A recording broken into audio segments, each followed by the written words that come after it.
Sveiki bičiuliai, vėl susitinkame mano savaitinėje apžvalgos laidoje, šitame video ir audio formato laidoje. Kaip visuomet norėčiau pirmiausia padėkoti rėmėjams, jų vis daugėja. Atskirai norėčiau padėkoti poniai Jurgai, kuri tapo didžiąją rėmėją. Na ir visi kartu toliau kurkime šitą projektą. Visi, kas domitės, tikrai dėkoju, kad domitės. Na ir pradėkime. Šiandien turėsime net 6 temas, todėl, tiksliau ne todėl, bet kadangi praeitą savaitę buvo tikrai labai intensyvi su vadinamoju pranešėjų skandalu, tai tuo pačiu dar norėčiau atsiprašyti tų, kurie žiūri arba klauso, o neskaito, kad abi istorijos apie pranešėją buvo tik tai tekstiniu formatu, tai yra tik tai skaitytojams, bet tikiuosi, kad ir jas perskaitėte. Tiesiog labai atsiprašau, visai nebebuvo laiko daryti audio formatų, o kadangi mano įsitikinimu šita istorija iš tiesų yra visuomenės interesas, tai tiesiog pasirinkau skelbti ją tekstiniu formatu, kas yra greičiausiai ir kainuoja mažiausiai laiko. Tai dar kartą atsiprašau tų, daugiau tikrai stengsiuosi pateikti, kaip ir šitas laidas audio ir video formatu, o visus rašinius audio formatu taip pat. Tai dabar ir pradėkime šitą laidą. Šiandien, kaip ir minėjau, turėsime net 6 temas. Jos, aš tikiuosi, bus pakankamai trumpos, bet manau, kad verta visas paminėti. Pirmoji tema galbūt bus ilgesnė, nes manyčiau, kad praėjusios savaitės vizitas, Vokietijos kanclerio Šolco vizitas Jungtinėse valstijose yra pakankamas pagrindas ir svarbus pagrindas pašnekėti apie Jungtinių valstijų ir Vokietijos santykius, nes mano įsitikinimu tiek šis vizitas, tiek ir bendra padėtis pradeda rodyti, kad tie santykiai vis daugiau įžengia ne į tą tokį džiaugsmingo bendradarbiavimo, koks, pavyzdžiui, buvo jau ankstesnėse laidose minėjau. Tai pavyzdžiui, po Miuncheno saugumo forumo tikrai buvo daug džiaugsmo viešoje erdvėje, vėl kalbos apie vakarų susivienijimą. Tai žinoma, kad tai, ką aš dabar čia pasakysiu apie Vokietiją ir Vokietijos Amerikos santykius, tikrai nereiškia, kad vakarai yra susiskaldę, bet kadangi Vokietijos ir Jungtinių valstijų santykiai dažnai yra vadinami net NATO pagrindu, NATO ašimi, tai iš tiesų jie yra ypatingos svarbos ir apie juos pašnekėti tikrai verta. Tai šiuo metu situacija tikrai nėra tokia, kaip buvo valdant prezidentui Trumpui Jungtinėse valstijose ir kancleriai Merkel Vokietijoje. Tikrai ne. Tie santykiai ir ypač kanclerio Šolco pastangos rodyti tą transatlantiškumą, iš tiesų ir Jungtinių valstijų prezidento Baideno pastangos tuos santykius gerinti, jie tikrai davė rezultatų ir Vokietijos bei Jungtinių valstijų santykiai šiuo metu nebėra purtomi tokių įtampų, kaip buvo, kaip ir minėjau, prie prezidento Trumpo ir kanclerės Merkel. Ir vis dėlto šitas vizitas demonstruoja kai kurios dalykus, apie kuriuos aš norėjau pakalbėti, ir jie susiję su didėjančiom, mažiausiai įtampom tarp Jungtinių valstijų ir Vokietijos, ir tos įtampos yra susiję su Jungtinių valstijų nepasitenkinimu Vokietijos vaidmeniu arba tuo vaidmeniu, kurį Vokietija net ir deklaravusi visai kitokią politiką nori ir prisiema ne tik tai karo Ukrainoje akivaizdoje, bet ir Europoje apskritai. Tai pirmiausia, turbūt reiktų pradėti nuo kai kurių detalių. Tai tos detalės, sakykime, mes turbūt gerai prisimenam, kad visai neseniai Jungtinių valstijų prezidentas lankėsi Lenkijoje, prieš tai lankėsi Kijeve. Ir šios kelionės metu nebuvo svarstama užsukti į Vokietiją, vietoj to, kad Vokietijos kancleris vyktų į Jungtinės valstijas. Tai yra labai aiškus diplomatinis ženklas, jo labiau, kad Lenkijoje Jungtinių valstijų prezidentas lankėsi jau antrą kartą iš esmės per metus. Tai, būtent tai atspindi Jungtinių valstijų požiūrį į Vokietijos pastangas, turbūt taip reikėtų formuluoti. Dar vienas dalykas, ką irgi reikėtų pastebėti, buvo akcentuojama, kad tai yra darbinis vizitas, bet net ir darbinio vizito metu nebuvo rengiama spaudos konferencija. Ir vėlgi tiek apžvalgininkai, tiek žurnalistai iš karto pastebėjo, kad, ko gero, toks sprendimas priimtas, kad nereiktų viešoje erdvėje eskaluoti tų nesutarimų, kurie iš tiesų yra. Iš tiesų, prie kamerų tikrai galima tą pripažinti. Ir prezidentas Bidenas bandė girti kanclerį Šolcą ir apskritai ta atmosfera buvo bandoma kurti tikrai bendradarbiavimo. Nepaisant to, vėlgi, net ir vizito išvakarėse dar viena detalė, nacionalinio saugumo patarėjas, prezidento Bideno nacionalinio saugumo patarėjas ponas Sullivanas, vėl ėmėsi iniciatyvos ir atskleidė iš esmės viešą paslaptį, bet diplomatijoje tai irgi yra pakankamas ženklas. Jis atskleidė tai, kad Vokietija darė spaudimą Jungtinėms valstijoms dėl tų tankų Leopard, tiksliau dėl to, kad Vokietija gali prisijungti arba duoti leidimą tuos tankus tiekti Ukrainai, tik tai jeigu Jungtinės valstijos irgi pradės tiekti arba įsipareigos tiekti tankus Abrams.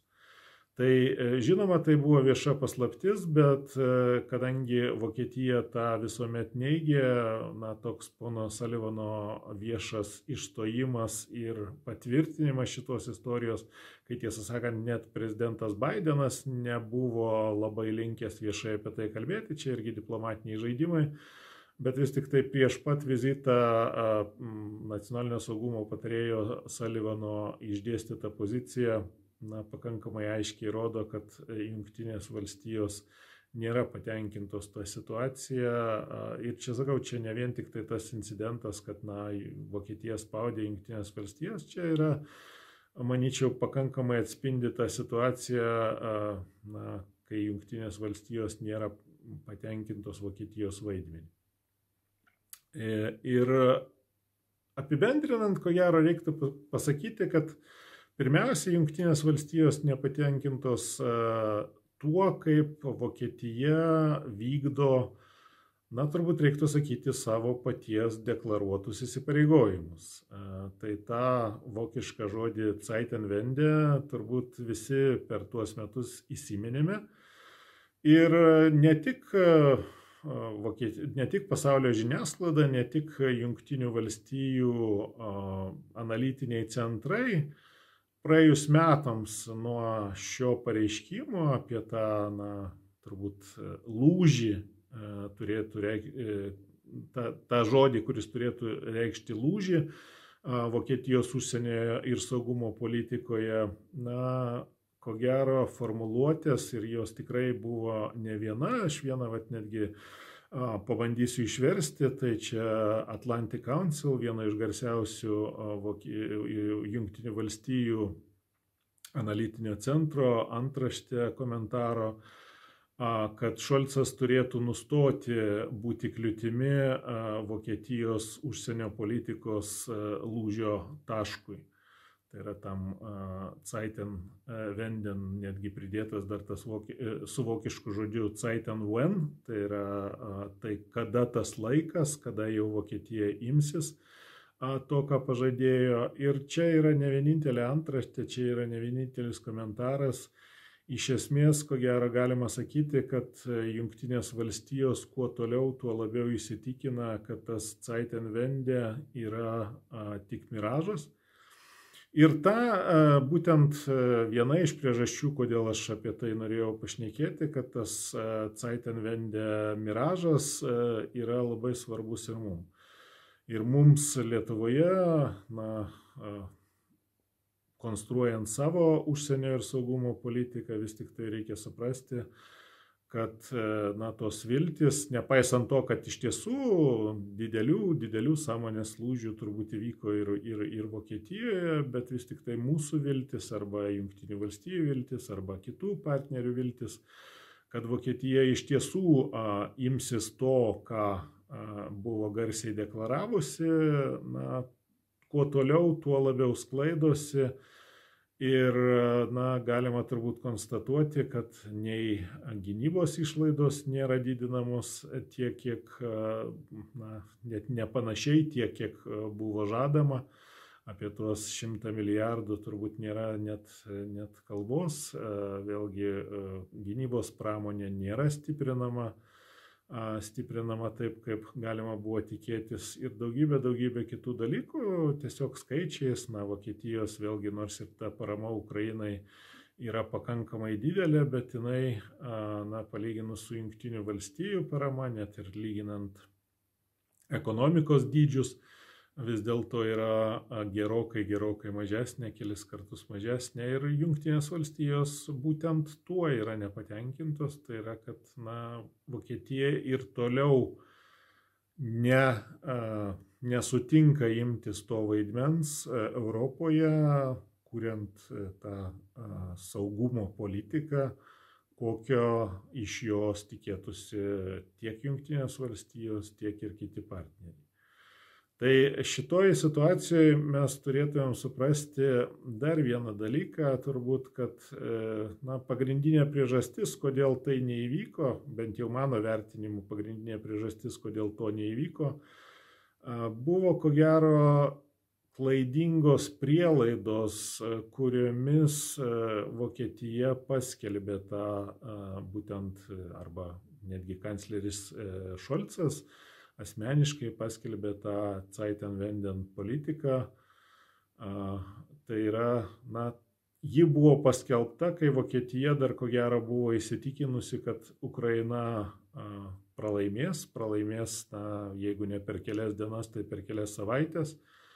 Ir Europoje susikurs visiškai nauja saugumo situacija, kai, ne tik tai Rusija yra prie NATO sienų, ir dabar turbūt galima sakyti, kad yra prie NATO sienų, bet iš tiesų, kontroliuodama Ukrainą arba nemažą dalį Ukrainos, jinai prie tų NATO sienų pradės kelti iš tiesų milžinišką grėsmę. Tai būtent tokiamis aplinkybėmis buvo suformuluota ta Vokietijos lūžio taško užsienio ir gynybos politikoje koncepcija, ir matyt todėl, kad po metų pasirodė, kad Ukraina laikosi ir ta situacija, pati gynybos ir saugumo situacija Europoje yra visiškai kita negu Ukrainai pralaimėjus, tai davė Vokietijai dar vieną galimybę,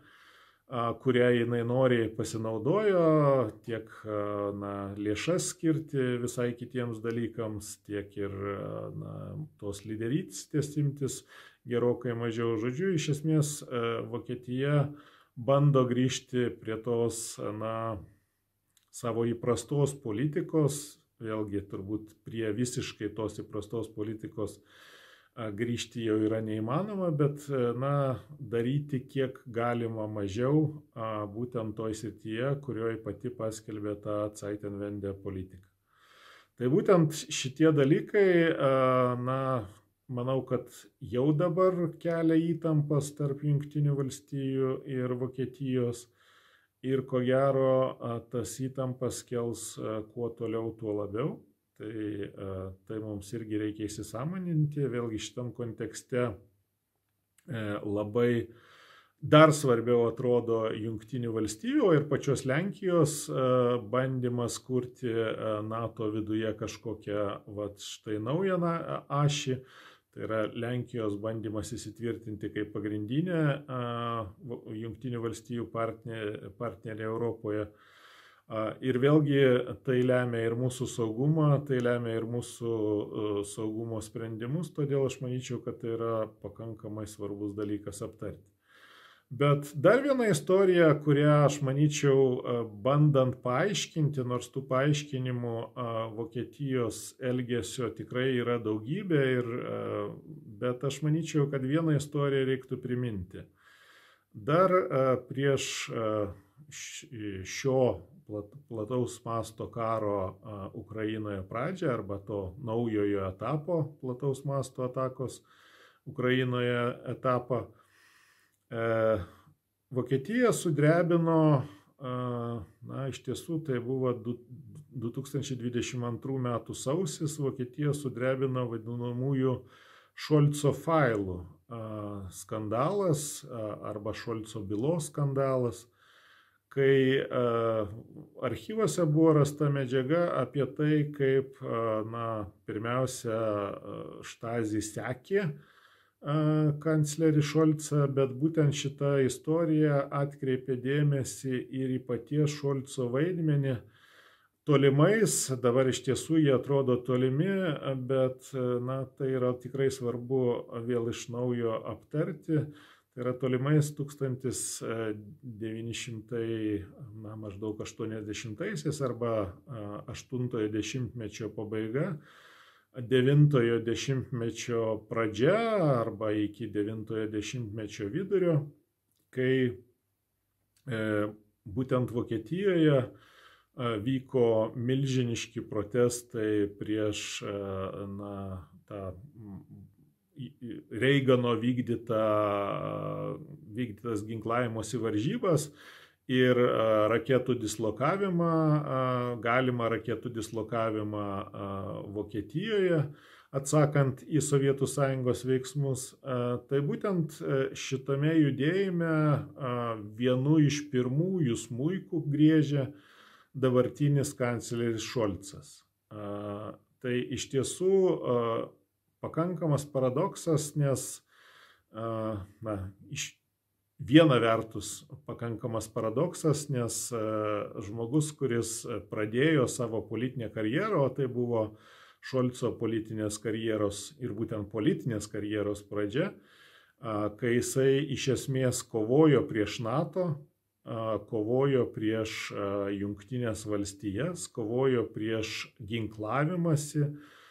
Ir štai dabar nauja situacija pasaulyje, šis žmogus jau pasiekė savo politinės karjeros viršūnę ir jisai vėl vadovauja šaliai, iš kurios laukiama sprendimų, būtent atsispiriant, aš sakyčiau, tai pačiai grėsmė. Tai yra, tuo metu tai buvo Sovietų Sąjungos grėsmė, šiuo metu tai yra Rusijos grėsmė, bet iš esmės tai ko gero yra ta pati grėsmė. Ir Šolco vaidmuo toje istorijoje iš tiesų yra labai, nežinau, Vokietijoje gal jis mažiau prieštaringai vertinamas, bet mums Lietuvoje, aš manyčiau, tai yra labai turėtų būti prieštaringai vertinamas, nes Šolcas, kaip minėjau, ne tik aktyviai dalyvavo demonstracijose, aktyviai susitikinėjo su rytų Vokietijos lyderiais, netgi tokio masto lyderiais kaip Egonas Krencas, vienas iš aukščiausių rytų Vokietijos vadovų. Ir būtent Vokietijos, tie socialistai, jaunieji socialistai, kuriems ir priklausė Olafas Šolcas tuo metu, jie vos ne kūrė kartu planus, kaip Na, kaip kovoti prieš Jungtinės valstijas arba Jungtinių valstijų planus, kurie kartu planus, kaip kovoti kartu su rytų Vokietijos, komunistinės Vokietijos lyderiais.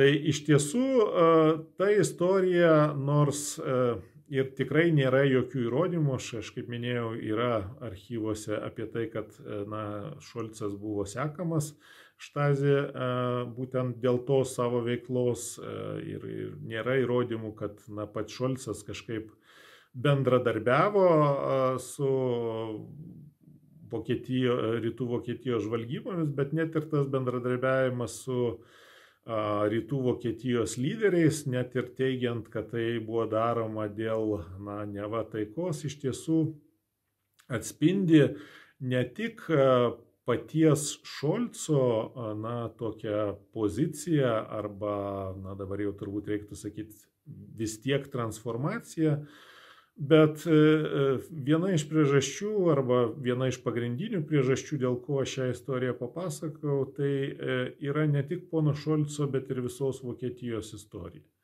Iš tiesų, kai mes nesuprantam arba mums sunku suprasti Vokietijos poziciją, mes turėtumėm prisiminti šitą istoriją. Vokietija dėja ir nemaža dalis Vokietijos politinio elito, ypač kairiųjų, ypač socialdemokratų politinio elito, yra tiesiog išauginta tokių idėjų pagrindų, tai yra tokių kaip Šolco jaunystėje idėjų pagrindų, jos netgi kartais marksistinėmis tos idėjos vadintos. Ir todėl Vokietijos pozicija, ji iš tiesų yra, ją pakeisti iš tiesų nėra taip lengva, kaip gali pasirodyti.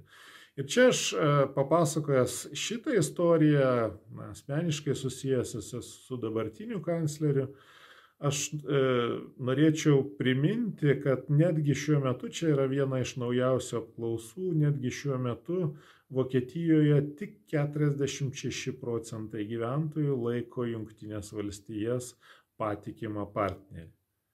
Ir štai jums yra atsakymai į tai vis tik tai, kodėl Vokietija laikosi tokios pozicijos, kokios jinai laikosi, kodėl mes nuolat nesuprantame tos Vokietijos pozicijos, nepaisant to, kad jinai nuo šito karo pradžios, nuo praėjusių metų vasario 24-osios iš tiesų išgyveno milžinišką transformaciją, iš tiesų ta Vokietijos pozicija pasikeitė labai labai smarkiai, bet nepaisant to mes turėtume suprasti, kad vis tik tai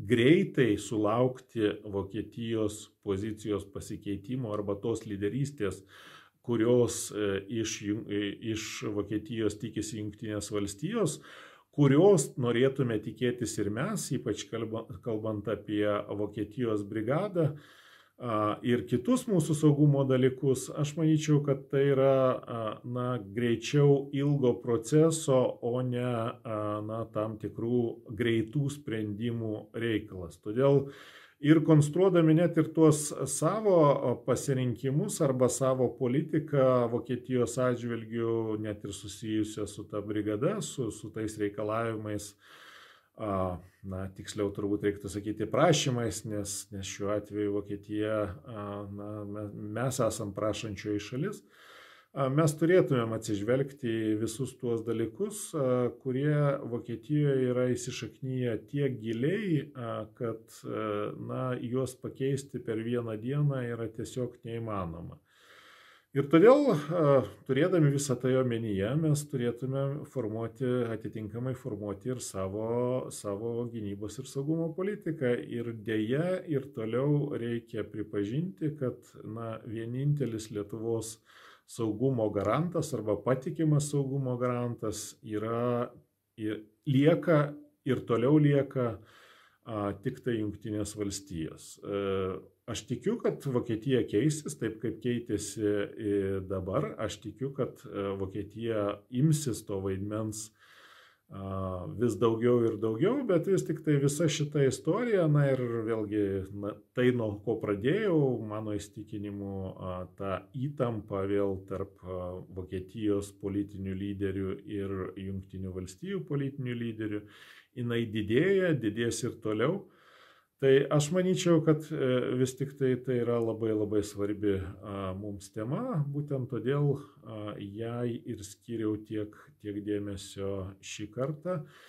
Ir dabar jau pereisiu prie kitos temos, kuri gal iš tiesų atrodytų, na, daugiau kaip įdomybė arba tokio, na, vis tik tai smalsumo reikalas, ypač po to, kai pandemija iš esmės baigėsi.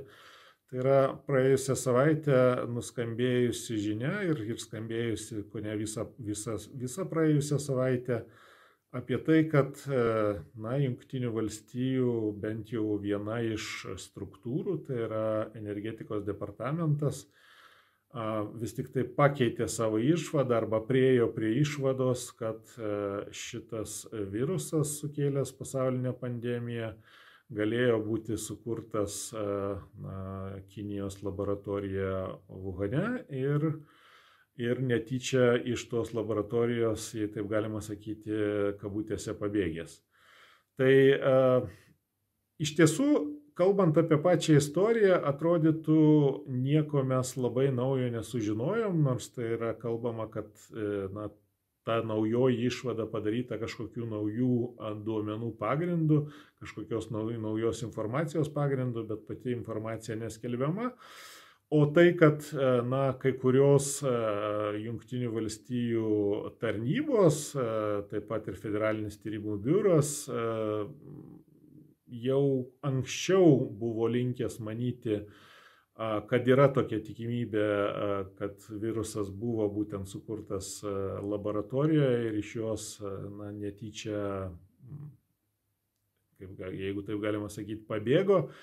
Čia pabrėšiu, kad, na, tikrai niekas netiki tokia versija, kad Kinija specialiai paleido šį virusą kaip na, biologinį ginklą.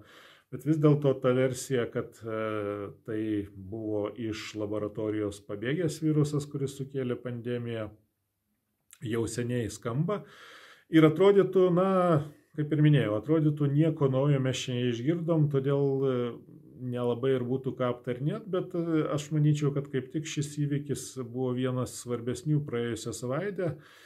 Ir ne tik todėl, kad, na, ypač dabartinėje situacijoje, dabartinėme kontekste tos Jungtinių valstijų ir Kinijos priešpriešos kontekste, labai tikėtina versija, kad, na, vis tik tai susiję su geopolitinėm įtampom ir geopolitinė situacija, būtent paskelbimas tokios versijos dabar.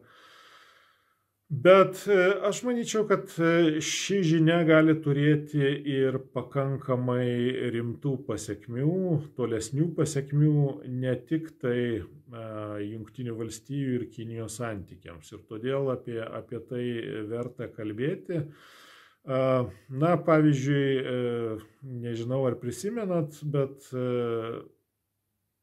Australijai įvestos Kinijos sankcijos buvo susiję būtent su tuo, kad Australija pirmoji pareikalavo, kad, na, būtų iki galo ištirta šito viruso kilmė. Aišku, Australija darė užuominas į Kinijos kaltę. Vėlgi tuo pačiu Kinija, reikia pripažinti, Kinija niekuomet nebendradarbiavo, nors formaliai tai buvo teigiama, kad jie bendradarbiauja, bet po to net Pasaulio sveikatos organizacijos ekspertai buvo priversti pripažinti, kad to tikro bendradarbiavimo nėra. Tai Kinija niekuomet nebendradarbiavo su tarptautinė bendrija tyriant šito viruso kilmę ir čia ne tik kažkokių tai sąmokslo teorijų reikalas, bet ir, na, tos tokios padėties pasaulyje apibūdinimas, kai esant pasaulinės pandemijos grėsmė, o ta grėsmė buvo didžiulė, viena iš, na, pasaulio galingiausių valstybių atsisako bendradarbiauti pasauliniu mastu, tyriant šitos tragedijos, na, šitos pandemijos, kuri virto, aišku, tragedija, milžiniška tragedija, kuri sutrikdė pasaulio gyvenimą ilgiems metams, netgi reiktų turbūt taip sakyti. Ir vis dėlto, tai Kinija atsisakė bendradarbiauti ir ta viruso kilmė iki šiol nėra ištirta ir nėra aišku, kas ją sukėlė. Tai šiuo atveju aš manyčiau, kad tų reikalavimų arba Kinijos santykiams su ne tik tai su Jungtinėmis valstijomis, bet ir su likusiu pasauliu šita informacija, kuri matyt yra ne paskutinė, ši istorija tikrai nesibaigė.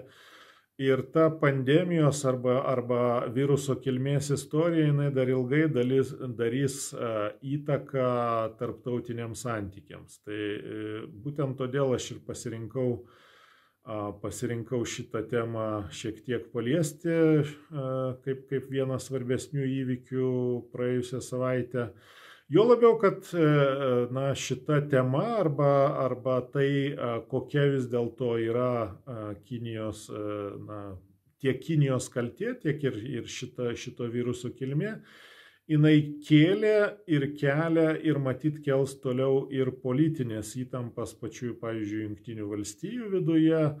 Vien reakcija į šį pranešimą iš įvairių politinių jėgų arba, sakykime taip tiesiai, tų politinių jėgų, kurios labiausiai, arba tų politikų, kurie labiausiai palaiko Trumpo pusės, iš tiesų irgi rodė, kad tai yra ir vidaus politikos klausimas, nes būtent Jungtinėse valstijose tie daugiausia Trumpo rėmėjai nuo pat pradžių tiek kaltino Kiniją labai griežtai tiek dėl nebendradarbiavimo, tiek ir dėl paties viruso kilmės.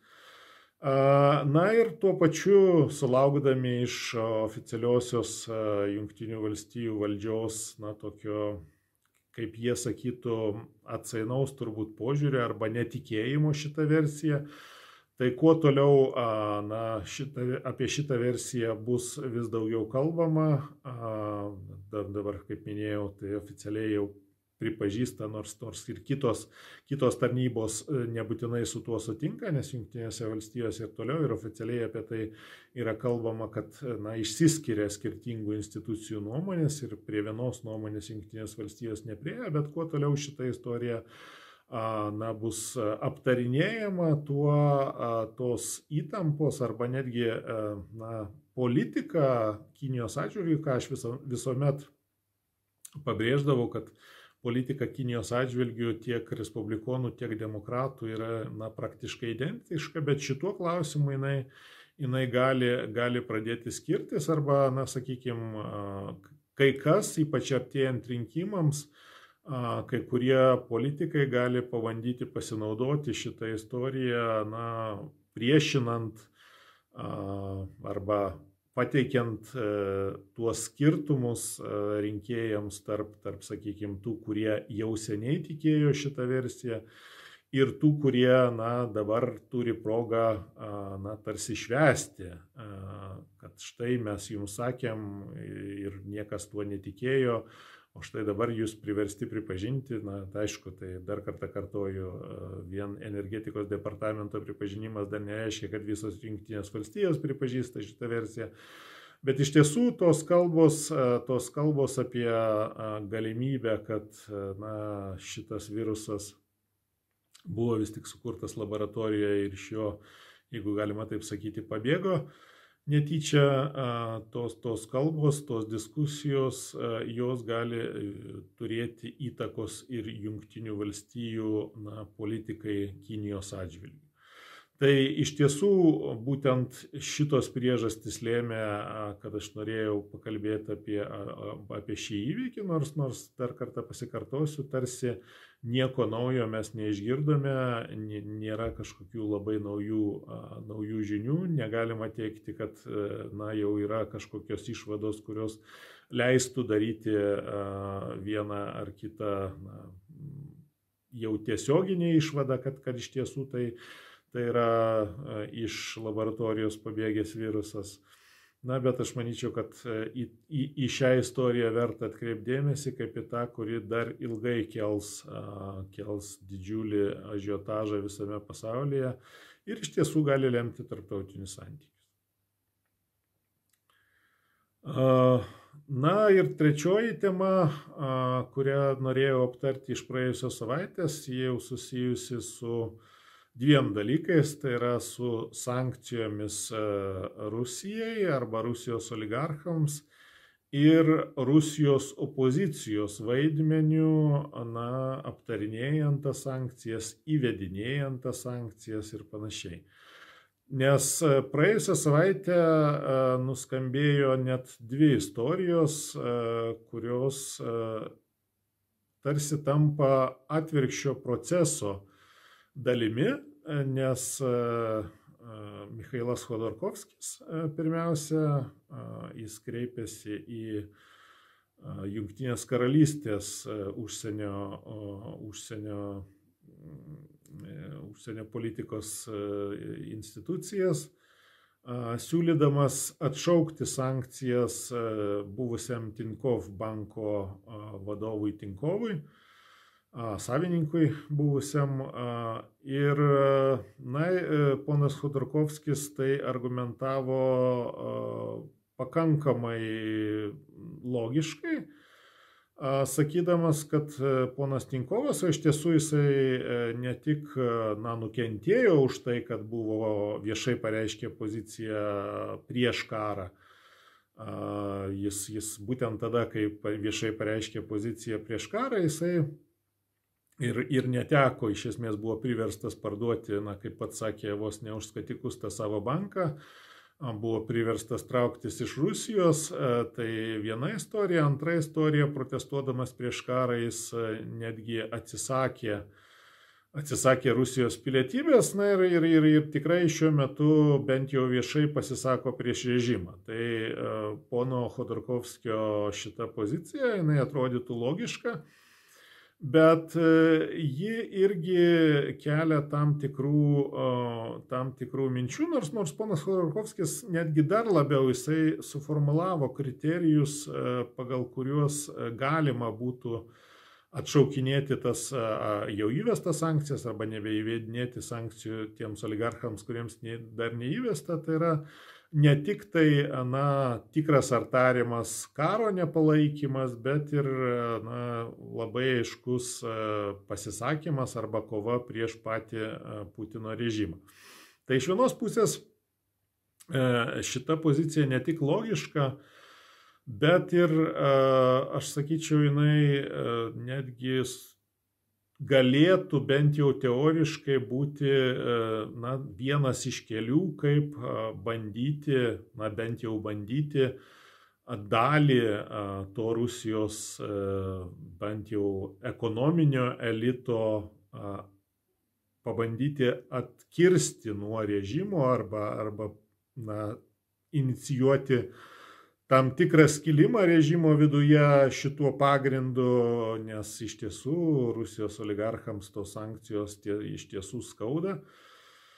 Ir bent jau bandyti tokiais būdais kovoti prieš Putino režimą, tai yra nukreipiant tų žmonių, kurie nori išsaugoti bent jau savo turtą ir galimybės veikti vakaruose, pykti prieš režimą arba bandymą net kovoti su tuo režimu, gelbėjant savo kapitalus. Iš tiesų tai yra pakankamai normalus ir suprantamas siūlymas, kaip kovoti su Putino režimu.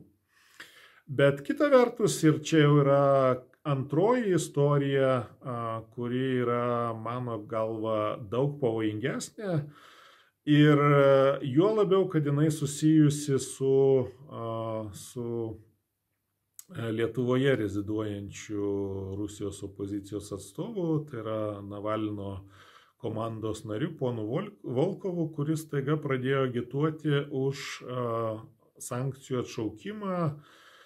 Net Alfa Bank, kaip tik Alfa Bank kaip struktūrai sankcijos buvo įvestos dabar su 10-uoju paketu ES, aš turiu mintyje sankcijos. Ir štai ponas Volkovas ėmė viešai agituoti už tai, kad sankcijos Alfa Bank savininkams, Friedmanui, Avenui, Kuzmičiovui būtų atšauktos. Ir pono Volkovo teigimu, tai yra tie oligarchai, kurie nepritarė ir karui, ir režimui, jie tarsi čia yra, tokie, kaip čia pasakyti, visai gerieji rusai, turbūt reiktų sakyti taip. Ir čia jau tada yra keletas dalykų. Pirmas dalykas yra tai, kad, nors ponas Volkovas dabar teigia, kad jis ir jų struktūros nėra susiję su Alfa Bank arba jų savininkais, bet jeigu kalbant apie poną Navalno visos veiklos pradžią, tai mažų mažiausiai jis buvo susijęs su Alfa Bank ir tam tikrai žmonėmis iš Alfa Bank. Tai čia tokia yra įdomi istorija, jo labiau, kad ponas Friedmanas, pavyzdžiui, kurį dabar gina Volkovas ir sako, kad jis čia yra visai kitoks gerasis rusas, jis vakaruose net pastaruoju metu, čia ne kažkokios labai senos istorijos, jis buvo jam viešai tarinėjamas, ir ten kažkokies lyg ir tyrimai buvo pradėti, kol kas neaišku, kuo jie baigėsi, bet vis tik tai buvo apie tai kalbama, kad jis buvo įtarinėjamas net pinigų plovimu. Tai štai visos tos gerųjų rusų paieškos, kurios, kaip ir sakiau, ypač iš tos istorijos, kurią pasiūlė ponas Khodorkovskis, jos atrodytų logiškos, suprantamos, netgi galinčios duoti bent teoriškai kažkokių rezultatų, bet, kai tai pereina į tokias formas, kokias siūlo ponas Volkovas, iš karto kyla klausimas, ar tai nėra, bandymas dar kartą apgauti vakarus, sakant, kad štai čia yra tie gerieji rusai, nors iš tiesų yra kalbama vos ne apie tą pačią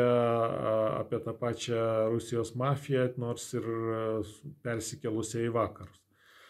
Tai šitos dilemos, aš manyčiau, kad vakarams kils vis dažniau ir dažniau, juo labiau praėjusią savaitę kalbėjau, kad noro tas sankcijas įvedinėti iš tiesų bus mažiau ir mažiau.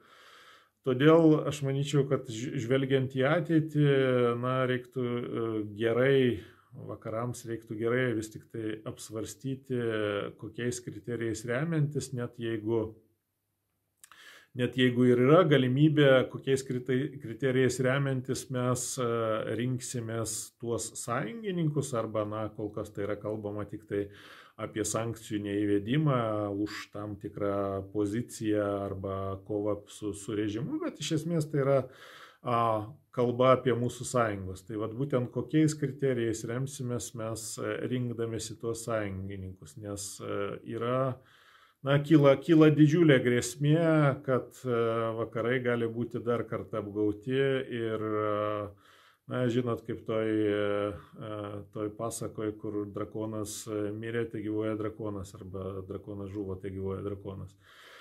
Tai iš tiesų yra, bent jau pono Volkovo pozicija, man atrodo, tikrai yra pakankamai pavojinga. Ir kadangi tai susiję su žmogumi, kuris reziduoja šiuo metu Lietuvoje, aš manyčiau, kad į ją tikrai buvo verta atkreipti dėmesį būtent iš praėjusios savaitės įvykių. Dar viena istorija, tiesa, vėlgi šitos istorijos šviesoje, nors atrodytų lyg ir niekuo tiesiogiai nesusiję, aš manyčiau, kad verta bent keliais sakiniais aptarti ir tą skandalą, kuris kilo Lietuvoje, tai yra su Rusijos reperiu Morgensternu, kuris Lietuvoje koncertavo. Ir nepaisant to, vėlgi, kaip visada, kaip jau ne pirmą kartą Lietuvoje institucijos dėja nereaguoja ir nesima jokių nei sisteminių permainų, nei veiksmų, kad tokie dalykai Lietuvoje nevyktų. Aš tik priminsiu, kad šitas koncertas sulaukė ir tos visiškai prorusiškos publikos, ten buvo demonstruojamos ir Z raidė, ir įvairūs gestai, šūkiai ir panašiai. Iš tiesų tas koncertas vyko tos drąsiai turbūt, sakykime, vatnikų publikos susirinkimu.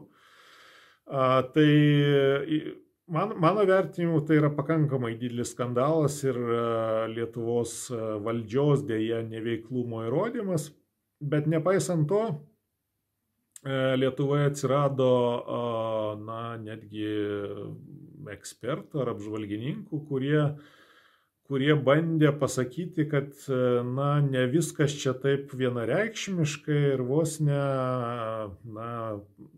vėlgi net šiek tiek apsidrausdami, bet vos ne, kad Morgensternas yra kažkoks tai opozicinis veikėjas, tai mano įsitikinimu aš manyčiau, kad mes turėtumėm šiek tiek rimčiau bent jau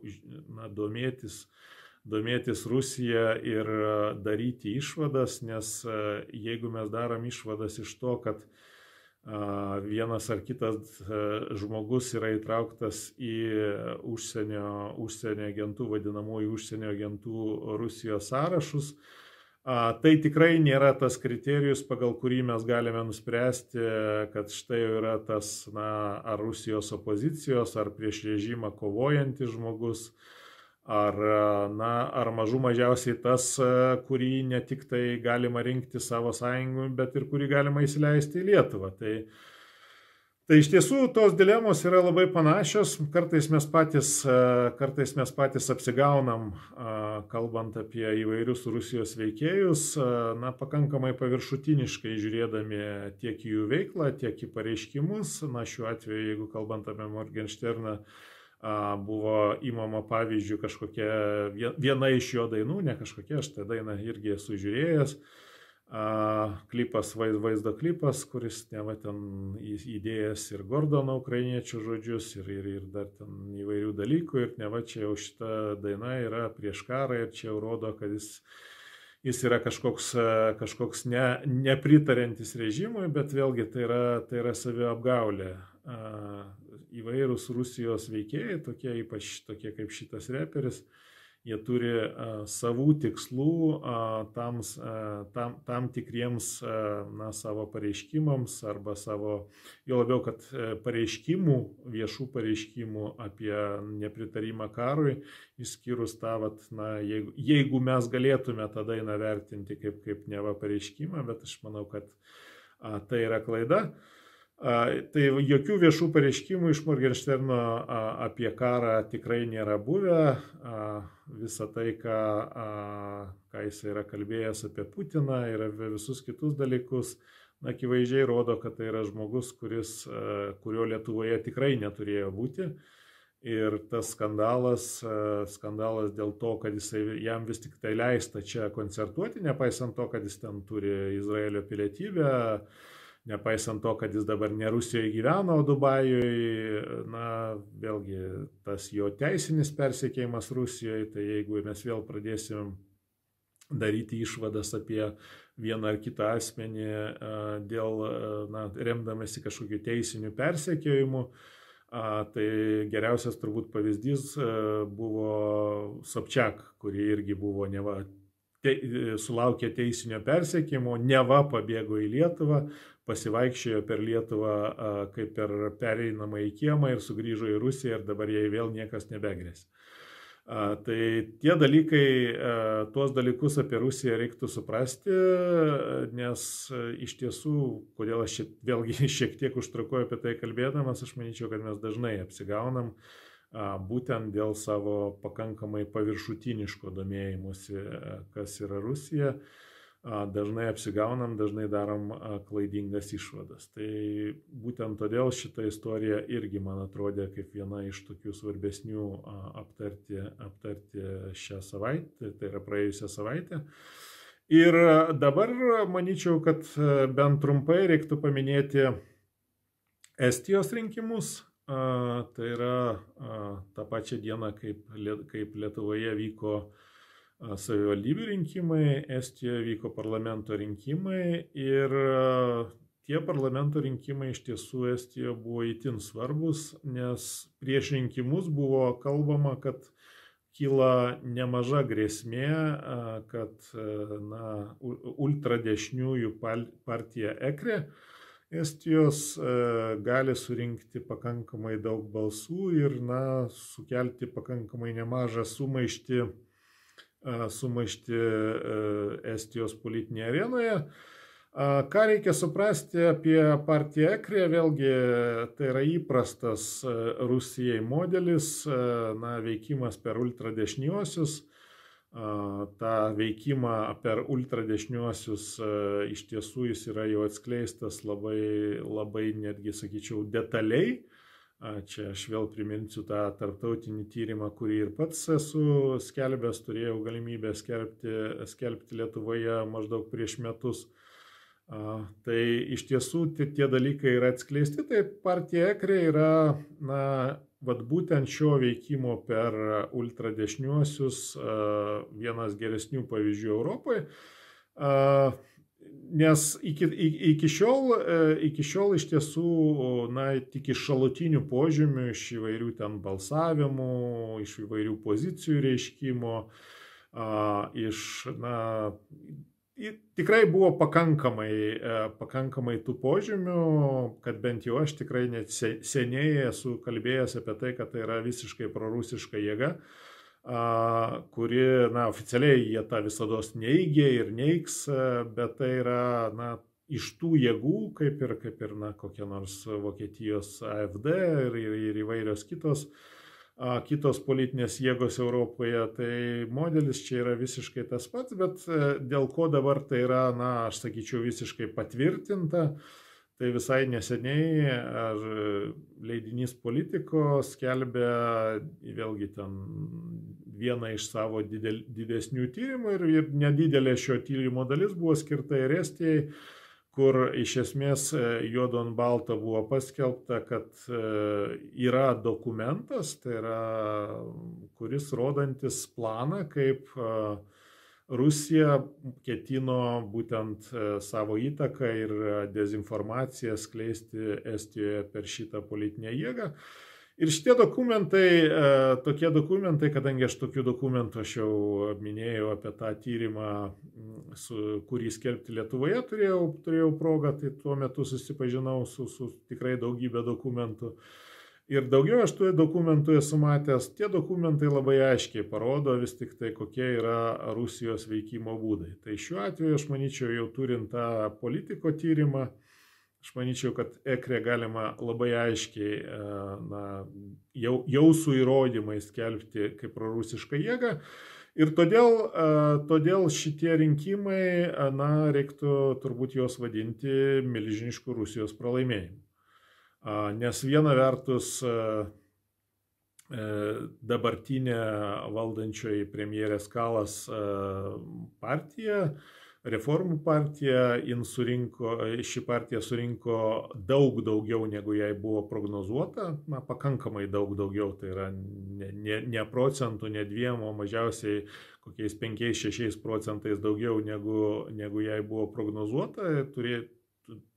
turėdama dabar jau apie 32 procentus balsų gavusi šituose rinkimuose, ir atvirkščiai EKRE surinko irgi maždaug tiek, apie 5-6 procentus mažiau negu jai buvo prognozuota. Ir situacija tapo tokia, kad dabartinė valdančioji premjerės partija ko gero pakankamai lengvai sudarys naują proeuropietišką, proukrainietišką koaliciją, kuri ir laikysis tos pačios politikos, kurios buvo laikomasi iki šiol. Kodėl tai yra Rusijos pralaimėjimas? Aš manyčiau, kad tikrai tai galime laikyti dideliu Rusijos pralaimėjimu. Manau, kad pagrįsta manyti, kad Rusija tikrai dėjo įvairias pastangas, kad tą EKRES pasirodymą šituose rinkimuose sustiprintų kiek įmanoma, nes dėl vienos paprastos priežasties, iš tiesų ta EKRE partija, jei ji būtų tų balsų gavusi gerokai daugiau, jin galėjo sukelti sumaištį pakankamai didelę, o reikia turėti galvoje, kad Estija šiuo metu yra valstybė, kuri proporcingai savo ekonomikos dydžiui skiria didžiausią paramą, didžiausią karinę paramą Ukrainai apskritai pasaulyje, jeigu mes kalbam apie ekonomikos dydį ir valstybės dydį, tai yra, jeigu proporcingai kalbėsim. Ne absoliutiniais skaičiais, o būtent proporcingai. Tai, sugriauti tokią paramos Ukrainai tvirtovę iš tiesų Rusijai buvo tikrai didžiulis tikslas. Akivaizdu, kad tas tikslas buvo neįgyvendintas, kad Rusijai nepavyko. Ir tai yra tikrai gera žinia, nes, kaip nekartą turbūt minėjau, esu įsitikinęs, kad šiuo metu Rusijos karas, tas hibridinis karas vakaruose, o matyt, Estija tikrai buvo viena iš to karo arenų pastaruoju metu, būtent kalbant apie partiją EKRE. Tai, šis karas šiuo metu yra Rusijai kartais net svarbesnis už tai, kas vyksta mūšio lauke Ukrainoje. Ir šį karą, šį mūšį, šio karo vieną iš mūšių Estijoje Rusija pralaimėjo, ir tai yra tikrai gera žinia visai tarptautiniai bendryjai. Todėl į tai irgi norėjau atkreipti dėmesį, nes rinkimai visose valstybėse, čia dar pakalbėsime ir apie Lietuvos rinkimus savivaldybių šiek tiek, yra tas vienas iš pagrindinių Rusijos taikinių, net jeigu tai nėra nacionalinės politikos lygmuo. Bet prieš pakalbant apie Lietuvos savivaldos rinkimus, aš manyčiau dar vieną istoriją, kurią verta atkreipti dėmesį iš praėjusios savaitės, tai yra būtent, kaip įvykis, turbūt reiktų sakyti, prezidento Makrono vizitas Afrikoje, didžiulis, ilgas vizitas Afrikoje po įvairias šalis, bandant kažkokiu būdu rasti naujos politikos Afrikoje raktą. Ir prezidentas Makronas, kaip, turbūt neveltui vadinamas to vizionierium, jis dar kartą paskelbė savo naują politikos Afrikoje koncepciją, programą, planą, nežinau kaip jį pavadinti. Ir iš tiesų jis bando tokiom savo vizijom iš tiesų kažkaip tai pakeisti tas tendencijas, kurios tiek Prancūzijai, tiek tuo pačiu matyti ir Europai, Afrikoje, kuo toliau tuo labiau tampa nepalankios. O svarstant geopolitinę padėtį, tai yra iš tiesų ne tik svarbus regionas, bet ir galintys, kalbant apie tą demokratijų ir autoritarinių valstybių pasaulinę kovą, tai iš tiesų Afrika yra tas regionas, kuris gali turėti nemažos reikšmės tai vat, būtent pasauliniai kovai. Tai, prezidentas Makronas, kaip minėjau, paskelbė ten naują planą, surengė didžiulę kelionę, bet mano vertinimas viso to, kad dėja, aš manyčiau, kad tai bus dar viena Prancūzijos nesėkmė, nes, ir vėl ta politika nėra paremiama kažkokiais nei rimtais resursais, nei galios svertais, nei jokiais kitais dalykais. Tai ir yra vizijos, kurios jau ne vieną kartą prezidentui Makronui atnešė tik tai pralaimėjimus. Tai ypač kalbant apie tą kovą tarp demokratijų ir autoritarinių valstybių, net jeigu tai kalbėsime būtent Afrikos pavyzdžių, tai šiuo metu tendencija yra labai aiški, kad ne tik tai Rusija, kurios, pavyzdžiui, Wagner grupuotė, bet manyčiau, kad ir kitos grupuotės labai sėkmingai veikia Afrikoje, bet ir Kinija dar seniau, šiek tiek kitais būdais, bet Kinija dar seniau savo įtaką Afrikoje plečia labai sparčiai. O Europos įtaka, ir čia Prancūzija, aišku, groja pirmuoju smuiku, jinai kuo toliau, tuo labiau plečiasi. Prisiminkim priverstinį iš esmės Prancūzijos pasitraukimą iš Malio. Iš tiesų, ta konkurencinė kova, jeigu to nevadinti kažkokiu konfliktu ar kažkokiais panašiais žodžiais, ta konkurencija kova Afrikoje, pirmiausia, aišku, Prancūzija, bet ir Europa akivaizdžiai pralaimi. Tai aš manyčiau, kad dėja ir šitas didžiulis vizitas arba tas naujas planas, baigsis dėja ir vėl pralaimėjimu ir tai bus ne tik tai Prancūzijos pralaimėjimas, kaip ir dar kartą pasikartosiu, pasitraukimas iš Malio, tai irgi nėra vien tik Prancūzijos pralaimėjimas, tai yra visos Europos pralaimėjimas. Ir čia dar kartą turbūt reiktų atkreipti dėmesį į tai, kad Europos Sąjunga, ji ir toliau nėra geopolitinis žaidėjas kaip tokia. Tai yra, to geopolitinio vaidmens Europos Sąjunga ir toliau ne tik, kad neįgyja, bet ir nesiima. Ir tiems pasauliniams procesams, kurie iš tiesų prasidėjo jau ne vakar ir ne šiandien, tai turi didžiulę įtaką. Ir panašu, kad su Europai teks susitaikyti, ypač turint mintyje tą Rusijos ir Kinijos veiklą. Panašu, kad Europai teks susitaikyti su dar ne vienu pralaimėjimu.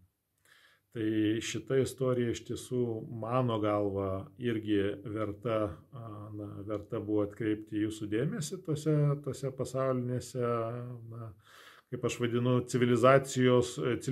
civilizacijų konflikto kovose, nes jie turės didžiulių pasekmių ir pačiai Europos Sąjungai. Afrika gali būti išnaudojama ir yra išnaudojama. Įsivaizduokim, pavyzdžiui, net ir pabėgėlių tas visas krizės, kurios vyksta, tai Afrika yra jau dabar išnaudojama tai kovai prieš Europos Sąjungą, todėl tas Europos įtakos Afrikoje silpnėjimas nėra geras ženklas tolesniai tarptautinių santykių perspektyvai. Ir paskutinė šios dienos tema, panašu, kad šį kartą pavyks padaryti nedaug ilgesnę laidą negu valanda, kas turbūt ir bus mano tolesnių savaitės apžvalgų toksai kaip ir tikslas. Bent jau aš dabar suprantu, kad na, tai yra ko gero optimalus laiko tarpas, kurį žmonės norėtų skirti tokiai laidai. Žinoma, bus ir ilgiau, bus ypač jeigu jungsis atsakymai į klausimus. Šiandien mes neturim atsakymą į klausimus, bet jeigu jungsis atsakymai į klausimus, tai ko gero gali būti ir ilgiau. Bet vis tik tai aš orientuosiuos dabar į maždaug valandos, gal šiek tiek ilgesnį laidos formatą. Tai panašu, kad šiandien, jeigu galima tai pasakyti, sutilpsim į tą formatą. Ir na, paskutinė tema tai yra savivaldybių rinkimai Lietuvoje, nes šiek tiek trumpai štrichais, nes praėjusią savaitę apie tai kalbėjau. Iš tiesų, 3 didieji miestai - Vilnius, Kaunas, Klaipėda, ir na, juose buvo vieni iš pagrindinių kandidatų, būtent Rusijai palankus politikai, turbūt reiktų taip formuluoti, arba politikai, kurių pergalių Rusija būtų labai norėjusi. Tai dabar jau rinkimams pasibaigus, vis tik tai skirtingai negu Estijoje, mes turim turbūt situaciją, kuria džiaugtis labai nėra kuo. Ir čia jau aš kalbu ne tik tai apie prognozuotą turbūt pono Matijošaičio pergalę ir tai, kad Kaunas vis tik tai pasirinko kruvinas mero rankas. Kaunas, tiesa, mano įvertinimu pasirinko ne tik kruvinas mero rankas, bet ir na, tapti net ne Rusijos, ko gero, o Čečėnijos mafijos sostinė. Iš tiesų, tai, ką Matijošaitis atsivedė, arba tai, ką jisai kūrė Kaune, kuo toliau, tuo labiau panašu vis tik tai ne į Lietuvą, o į Čečėniją, kur tokie klanai visagaliai viską valdo. Tai, na, sakykim taip, Kaunas yra kauniečių pasirinkimas, bet tai yra ir grėsmė nacionaliniam saugumui visai Lietuvai. Iš tiesų, kai žmogus, kuris ne tik nesugeba išeiti iš Rusijos per metus nuo karo pradžios, bet yra susijęs su pačiais įvairiausiais Rusijos valdžios atstovais, apie tai aš esu nekartą rašęs, apie verslo Rusijoje modelius esu nekartą rašęs. Tai tuos dalykus kažkodėl Kauno rinkėjai nekreipia dėmesio, bet tai yra iš tiesų na, didžiulė grėsmė Lietuvos nacionaliniam saugumui. Ir tai yra pakankamai didelė Rusijos pergalė, na, tuo pačiu ir įtvirtinanti sąmonėje, kad pasirodo Lietuvoje tai yra galima. Pasirodo galima būti, tai yra prisidėti prie ukrainiečių žudimo, nors ir netiesiogiai, bet iš esmės prisidėti, būti kruvinomis rankomis būtent dėl to ir būti antro didžiausio Lietuvos miesto meru. Tai, na, ta situacija yra, aš sakyčiau, tikrai labai pavojinga. Ir Rusijai yra pagrindo švęsti. Na, pereikim prie Vilniaus. Vilniuje situacija yra gerokai geresnė. Aš jau nors ir vidaus politikos nekomentuoju, bet drįsiu prognozuoti, kad ponas Zuokas nebeturi jokių galimybių laimėti šitos rinkimus. O tai reiškia, kad ponas Zuokas, kuris ir buvo Vilniuje prorusiškas kandidatas, bent jau iš, na, vėlgi, prorusiškų kandidatų Vilniuje buvo ne vienas, arba Rusijai palankių kandidatų, čia, sakau, čia ta terminologija, kaip kas nori, taip vadinkit, bet pono Zuoko pergalę Rusija irgi labai džiaugtųsi, nes, na, vėlgi, netgi ir dabar, vat, jau čia tik ką prieš man įrašinėjant šią laidą, buvo, na, laida, kurioje ponas Zuokas diskutavo su ponu Benkunsku, ir pono Zuoko žodžiai, kad jis supranta pono Matijošaičio nepasitraukimą iš Rusijos ir jis mato kažkokį puolimą prieš poną Matijošaitį. labai gerai rodo, kad ponas Zuokas yra to paties lizdo paukštis, kaip ir ponas Matijošaitis. Tai vėlgi visus galiu tik paraginti neatsipalaiduoti, nepaisant to, kad aš, kaip ir sakau, aš esu įsitikinęs, kad ponas Zuokas nebeturi galimybių laimėti šituos rinkimus, bet visus galiu tik paraginti neatsipalaiduoti, jeigu tikrai nenorite, kad Vilniuje irgi įsitvirtintų tokia į Rusiją panaši valdžia, nepaisant to, kad aišku Vilniaus taryboje jau situacija jau dabar yra visai kita, bet jeigu nenorite tokio, Rusijai palankaus Vilniaus mero, tai atsipalaiduoti dar tikrai anksti. Ir pati situacija, aišku, nors jinai džiugina ir tikrai galim sakyti, kad pono Benkunsko čia visiškai nesvarbu, ar tai yra konservatorių ar bet kurios kitos partijos atstovas, bet šiuo atveju aš komentuoju tik tai Rusijos įtakas. Tai kalbant apie Rusijos įtakas, vis tik tai galim turbūt konstatuoti, kad Rusija Vilniuje pralaimi ir esu įsitikinęs, kad pralaimės. Dar viena mano praėjusi kartą aptarta situacija, tai yra Klaipėda. Ir štai Klaipėda parodė, iš tiesų, ko gero, nemažiau tragišką vaizdą negu Kaune. Taip, vis tik tai galiausiai po tos įnirtingos kovos antrajame ture varžysis, vėlgi du kandidatai. Iš tos perspektyvos žiūrint, kaip aš tai komentuoju, tai yra Rusijai palankus ir nepalankus kandidatai. Tai vėlgi dar kartą pasikartosiu, žmogus, kuris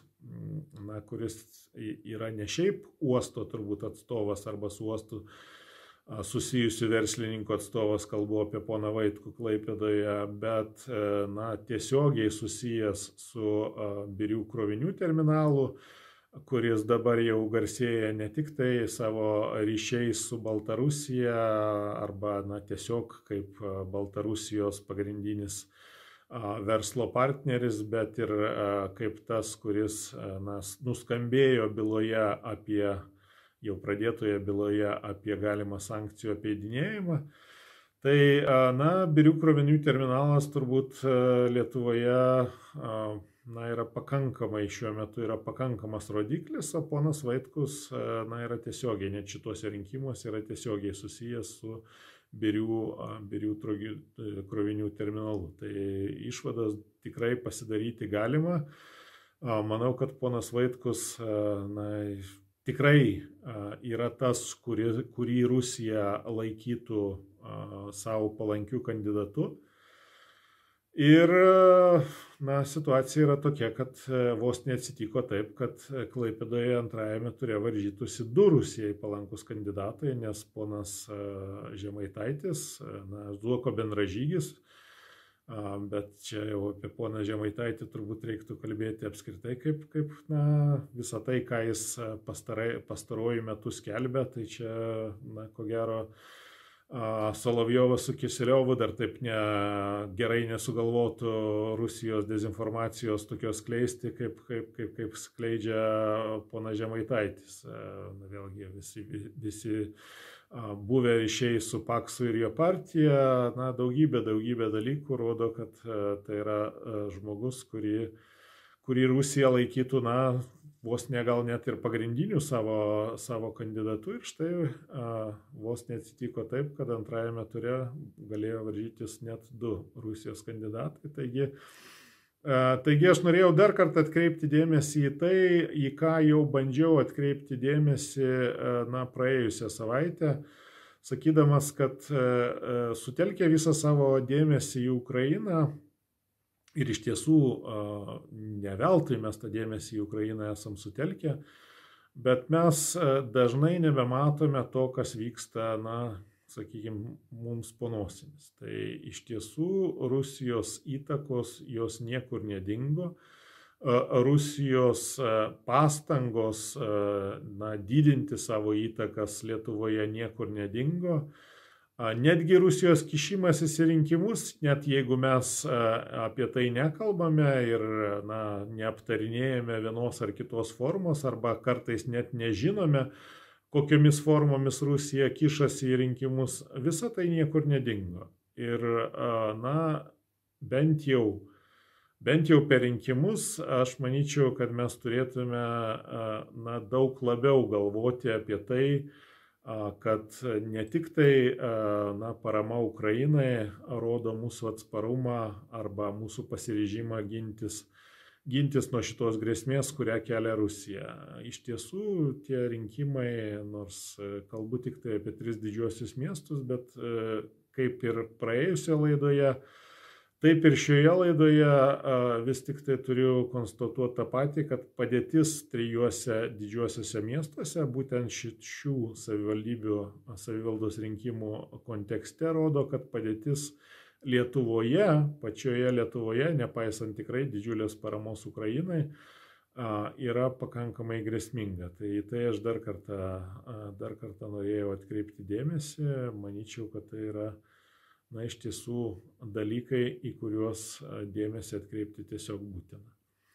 Tai tuo šios dienos laidą ir praėjusios savaitės apžvalgą šį kartą ir baigsiu. Kaip ir minėjau anksčiau, klausimų atsakymų šį kartą nebus, bet aš manyčiau, kad vėlgi po tos labai intensyvios praėjusios savaitės, kuri buvo susijusi su mano paskelbta pirmiausia pranešėjo tapatybė, o tuo pačiu ir alternatyvia istorija tai, kurią pasakoja pranešėjas. Tai manyčiau, kad aš vėl grįžtu į ritmą ir toliau bus tiek ir, kaip minėjau jau pradžioje, tiek ir audio video variantai tiems, kas nėra linkę skaityti, tiek ir apskritai viskas bus taip, kaip ir buvo anksčiau. Tai žiūrėkite mano kanalą, prenumeruokite, kas gali ir yra jau pasirengęs. Tikrai norėčiau pakviesti tapti ir mokamos prenumeratos turėtojais. Ir, kaip ir minėjau, kaip ir dar kartą pasikartosiu, kurkime šitą projektą kartu. Aš tikiuosi, kad dar galėsiu jums pasiūlyti tikrai daug ko įdomaus. Tai šiandien tiek, iki kito karto.